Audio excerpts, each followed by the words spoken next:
Shit. Good evening to my people. Shit, depending on where you at, you know.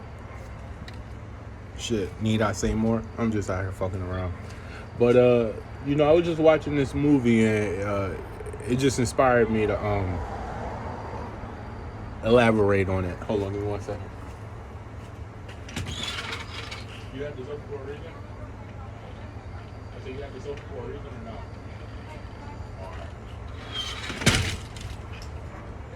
But no, I was saying, yeah, I wanted to elaborate on it. So I was thinking about this movie. It's called The Last Dragon. If you don't know about it, it came out in 1985. One Barry Gordy film had who Tay-Mac in it. Who was the bitch Laura Charles? Who was she in real life? Vanity had Vanity in there. This is for my old folks. I'm talking to 30, 40s up there. But I wanted to mention the movie because one, it was one of my childhood movies, so I wanted to talk about it. But two, as I got older and I started experiencing life a little bit more. I started to understand that movie a little bit more. And just, I don't know if maybe they made it for that reason, or maybe just my life experience made it what it was for me. But let me jump straight into it. So the point of this movie is there's this I don't know if this nigga's a teenager or a young adult, but there's this guy named Bruce Leroy, right? And Bruce Leroy is basically like a karate kid. He's studying under the old head kung fu teacher master, right? So it starts off with him, and it's like this gym montage. He's working out, all this shit, but he's doing it within the gym. You fast forward past the credits, and it cuts to Bruce Leroy and the master talking about like his ranking and him moving up. And as they go over, the dude strips his patch. The patch that's on his shit. I don't know too much about kung fu, but he strips his patch, I guess like his ranking patch. And he puts it up into like the board of patches basically. And he basically had the last one before he had to go out onto this quest to go find this last patch and bring it back to him and have him crown him the master. So he goes out on this. So the master sends him out on this, like I said, on this side quest, and he's out to I think he's looking for some dumb boy or some shit like that, right? He goes out, and it's like this little metal. He's looking for some dumb boy, and the master gave him like this little metal gold emblem, and he told him to give it to him when you see him. Damn! Now that I just said, but hold on, let me keep going. So he gives him this emblem, and his job is to go out throughout New York City and find this master and give it to him, right? So within this whole thing, it's an 80s movie, so it got to be some type of bullshit in between it. He gets into whatever he gets into, so I ain't gonna spoil the movie for who hasn't seen it. But the main point that I'm trying to convey was he went through all of these, like, what you would say trials and tribulations. That's what we would say in the real world. He basically went through all these trials and tribulations trying to find the master. But at the end, he realized that the whole point of the journey was to show him that he was the master.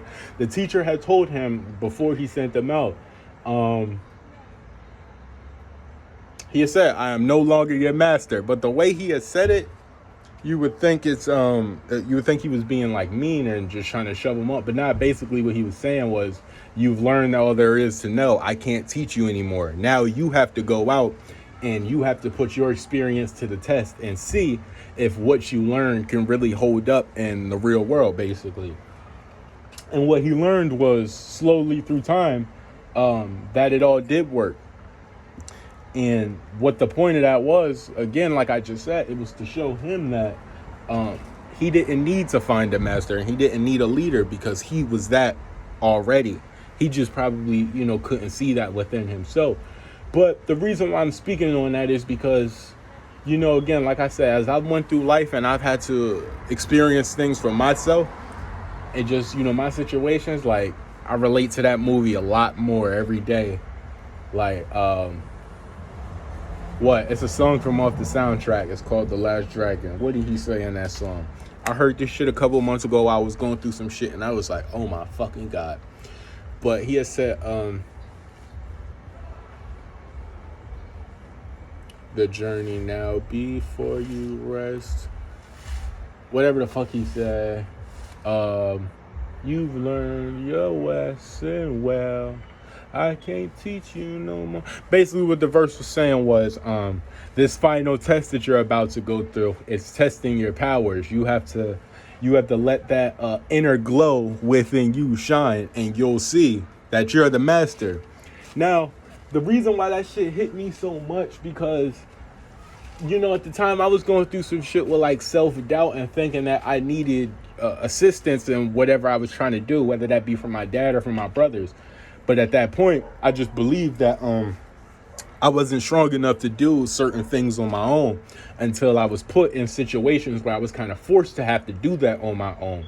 And I saw that I held up way better than I ever imagined. And my nigga, when I listened to that song that day, I was like, yo, what the fuck? I don't even know if my dad was showing me this movie for this. But if he was, that just makes him an even more realer nigga. But nah, shit, let me go through the lyrics. I could go through them. My nigga said, it's time to leave that nest where you were born. This journey you must make alone. Spread your wings and fly. Now, my bad. I don't want to get into like no karaoke night, but I said that that specific verse stuck out to me because, like I said, when I was put into that situation, I was living in a totally different state.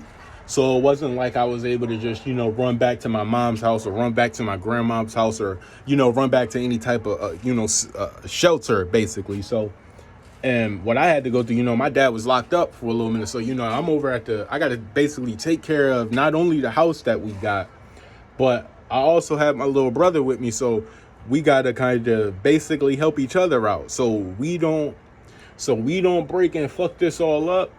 And of course it all, went to shit. But during the time we were trying to hold it together as best as we could. And we did as much as we could. But like I was saying, for us to be able to hold this shit up, we can't let none of this shit get to us. Like, we got to deal with this shit on the spot as we doing it. And yo, when I heard that song, I was listening to it one night. I'm not going to lie. I was rolling. So I was feeling good. I'm out front. Man, I heard that motherfucking verse. Yo, I ran that song back maybe 3-4 times. Like, that's not even a joke. Like, when I say I caught something different, like every time, every line, I realized like, yo, this is one of them songs. Like, and back in the day, Barry Gordy and them, they just making a song for the movie. But I don't think these niggas really realize like what type of game that they really dropped within that, not only that song, but that whole movie. Like, I don't know.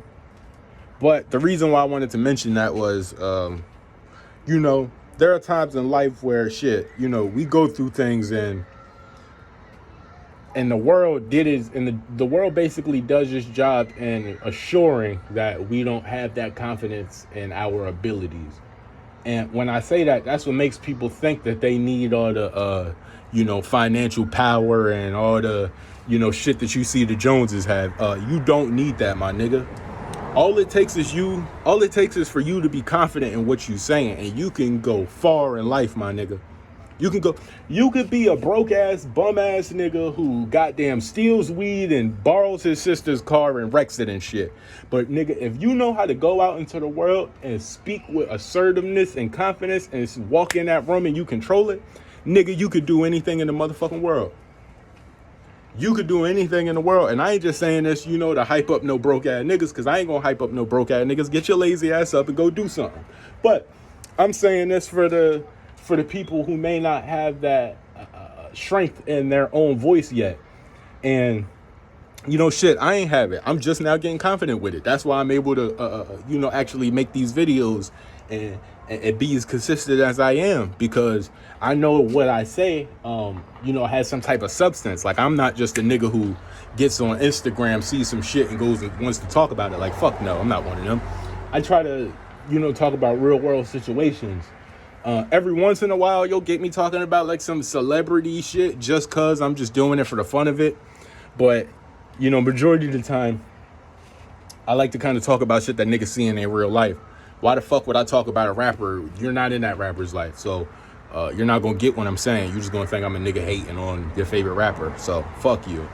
But yeah, shit. That's why I make these vids. But nah, man, I'm in there. Shit, I was watching Stand By Me, 1986. That's also another good movie. Now that I think about it, I might go through some of the movies that you could say that has some real life lessons with it. I might get into that because, shit, I was just watching that movie and it just inspired a whole goddamn vid. So fuck it. That might be a new thing. But shit, it's a couple of movies that you could really watch and take some real life gems from it if you got those eyes and those ears to, be able to hear what you're hearing, basically. But yeah, shit. Yeah, this ain't gonna be no super long video. I really just wanted to say that because I'm in there, I'm watching this movie. I'm like, yo, it's crazy. I should go out there and talk about Last Dragon. And I was like, fuck it. Before I forget the idea, let me just do it. So yeah, we're gonna do that. I'm gonna probably do a vid. I probably will do a vid about Stand By Me too on some shit, because that's one of them ones too. But I'll probably do that later along the line. See how this, video does. If niggas like it, if niggas like it. But shit, even if you don't, motherfucker, I'm gonna do it. Because I don't give a fuck what you like. I'm gonna just do it. Even if you niggas is in my comments, if you are a full-time follower, you a nigga who really fucking with me, you down behind the call, whatever the fuck I'm saying, even if you don't like it, my nigga, I'm still gonna do it. Yeah, I don't think I'm ever married to this account in that type of way where it depends on what the people say. I ain't one of them niggas. I ain't here for no money. I ain't here for no internet fame, and I'm for damn sure I ain't here for no goddamn subscribers. I fuck with y'all though. That don't mean that I'm gonna take y'all for granted. But like, look, just don't don't think that we're gonna have that type of relationship, my nigga. Except for the people who I fuck with in real life who happen to stumble upon my videos and comment whatever. Yeah, you can comment whatever suggestions you would like. I'll do them for you. But to the rest of you niggas online, nah. Even if I fuck with you, like I said, even if I fuck with you. But yeah, I'm gonna cut this video short because you niggas really be eating at my storage. I'm gonna really start charging in the next couple of weeks, nigga. Fuck that. Y'all niggas think this shit cheap. Hell nah, nigga. Hell nah. I need that 256 gigabytes, whatever the fuck they got. Y'all know how it go. But yeah, man, we gonna get out of here, man. Take it easy, my man.